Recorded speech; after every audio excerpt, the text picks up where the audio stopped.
Forças Armadas angolanas e dos resistentes pró-independência da FLEC. Pelo menos 20 pessoas morreram em junho este mês. Houve várias detenções de civis. O advogado Arão Tembe está a defender alguns dos detidos ligados ao movimento cívico pela independência de Cabinda. É convidado do Causa e Efeito. Bem-vindo, Dr. Arão. De que são acusados os arguidos que representa? Os arguidos são acusados de crimes, de 3 crimes: de rebelião, o crime de associação dos criminosos e ultraje ao Estado.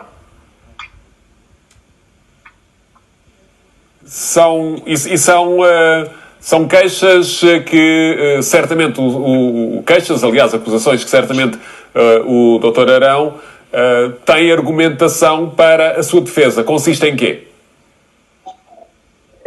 Em princípio, os 3 crimes que eu acabo de referir, a associação criminosa, crime de ultraje ao Estado e crime de rebelião.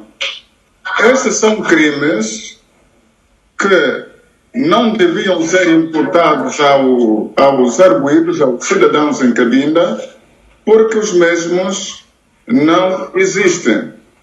Não existem porquê? Porque os cidadãos detidos em Cabinda não cometeram qualquer crime que possa conduzir-os a detenções arbitrárias como nós assistimos no território de Cabinda. Estas pessoas que o doutor representa são pessoas ligadas a organizações que fazem trabalho político, cívico, a favor da independência de Cabinda. Isso é um crime contra o Estado? Não. Porque, em princípio, são membros de uma organização política,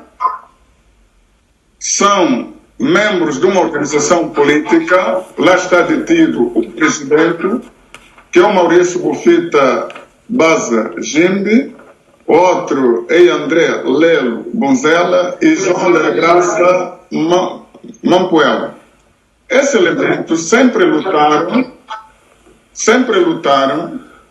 para a pacificação do território de Cabinda, como muitas outras organizações, porque é um incidente político aqui em Cabinda que deve ser resolvido. E então, a sua luta tem sido de uma forma pacífica, lutando para que o governo venha flexibilizar-se para um diálogo conclusivo com as organizações políticas. Não está a entrar? Sim, eu estou a acompanhá-lo, estamos todos a acompanhá-lo, Dr. Arão. Em que condições é que foram feitas as detenções destas pessoas? As detenções foram feitas de uma forma arbitrária, porque o presidente do UST, que é o Maurício Bufita Baza Jimbi, e o seu vice-presidente André Lelo Bonzela, saíam de uma residência lá nas mediações do Bucongoio, que é um bairro, vinham andando para apanhar o transporte e aí foram surpreendidos pelos agentes de polícia que nem estavam fardados e nem levavam nenhum mandato de captura. E pura simplesmente foram detidos, espancados e conduzidos diretamente à investigação criminal, postos nas celas sem condições, onde permaneceram 3 dias, e nem sequer lhes foram comunicados os crimes de que eles terão cometido. Nem apresentaram um mandato de captura. Isso diretamente fere a própria Constituição angolana, que se opõe a tais atos. Portanto, foram detidos arbitrariamente, sem qualquer mandado de captura, conduzidos à investigação criminal, postos nas celas, sem que tivessem sido comunicados o crime que eles terão cometido. Estas prisões, tanto quanto sabemos, é do domínio público, são noticiadas com alguma frequência. Além da questão ideológica, e vou pedir ao Dr. Arão Coambe que se mantenha na linha, porque além da questão ideológica em torno da independência e das razões históricas para isso, interessa olhar para o valor económico que Cabinda tem, de onde sai 80% do petróleo angolano. Filipe Paté Duarte é comentador da RTP para assuntos internacionais, faz uma significativa comparação. São mais as semelhanças que as diferenças entre Cabinda e a região do delta do Níger, na Nigéria. São regiões secessionistas, com militância violenta, são regiões produtoras de hidrocarbonetos e das quais o poder central depende drasticamente. No caso de Cabinda, estamos a falar de uma região que produz mais de 60% do petróleo bruto de Angola, e uma região que tem a FLEC, militância violenta, que nestas últimas semanas tem aumentado significativamente a sua ação armada. Suspender, armar. Descanse, apontar. Não obstante, o negócio da indústria extrativa continua. No caso da região do delta do Níger, temos movimentação militante, pelo menos desde os anos 60, aumentou significativamente a partir da descoberta de hidrocarbonetos na região, e temos sobretudo os famosos Delta Niger Avengers, que em 2016 conseguiram bloquear a produção de petróleo na Nigéria, levando que Angola se tornasse, nesse período, a maior produtora de petróleo em África. Hoje, temos os chamados Reform Delta Niger Avengers, que continuam a fazer sabotagem na produção petrolífera da Nigéria. Mas encontramos ainda mais semelhanças se considerarmos a famosa tese económica do paradoxo da abundância, que prova que países com grandes recursos naturais, particularmente petróleo, hidrocarbonetos e minerais, não têm mais desenvolvimento do que aqueles que não têm. Encontramos essencialmente também estas petroeconomias africanas, fruto da crise atual do preço do petróleo, vão sofrer muito, particularmente em termos sociais e humanos. E, por outro lado, também conceber, no caso de Cabinda, o isolamento geográfico que faz com que Cabinda dependa da República Democrática do Congo e também do Congo-Brazzaville.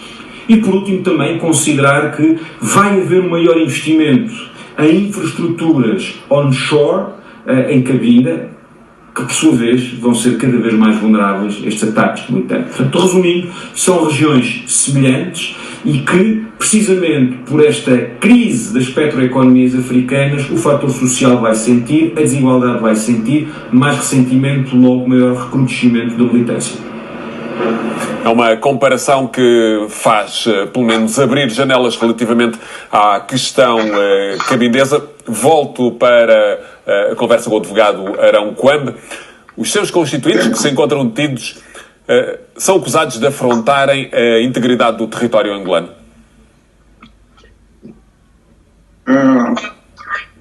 É verdade que os crimes imputados são crimes contra a segurança do Estado, em que já não podia existir esses crimes, porque finalmente existe um problema em Cabinda que é conhecido a nível internacional e organizações internacionais, de que Cabinda necessita da pacificação. Porque neste preciso momento, Cabinda já não pode ser considerado como Angola, tendo em conta a sua especificidade e os problemas que surgem dos confrontos armados entre as forças governamentais e a FLEC-FAC. É nesse sentido que, se é que fala-se da paz em Angola e que ainda continuam situações drásticas que violam sistematicamente a liberdade de expressão, liberdade de opinião, manifestações, reuniões e até a própria vida humana, que são fundamentadas por aspirações do povo de Cabinda, eu acho que, e o governo sempre disse que iria encontrar uma solução pacífica para Cabinda, Mas eu creio que não podia haver essas detenções quando alguém pudesse manifestar as suas opiniões contrárias ao do regime angolano. Para terminar, Dr. Kwame, já está marcado julgamento para os seus contribuintes?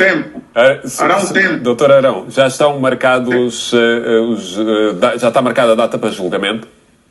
Não, ainda não, porque é o sistema reiterado de que quando imputam maliciosamente os crimes contra os cidadãos que querem manifestar o seu direito, e então, mesmo haver crime como não, são mantidos nas cadeias para muito tempo. Isso depende sempre da vontade expressa do Ministério Público e os demais, porque de vez em quando não há crime, não se pode manter alguém na cadeia. Mas nós em cabine existem ordens superiores. Portanto, até que ainda não foram acusados para serem julgados, creio que ainda estamos a aguardar as ordens superiores. Doutor Arão Tempo, agradeço muito a sua disponibilidade ao causa e efeito, dando conta deste momento que o território de Cabinda está a viver, particularmente relativamente aos arguidos que acompanha e que estão acusados de crimes contra o Estado angolano.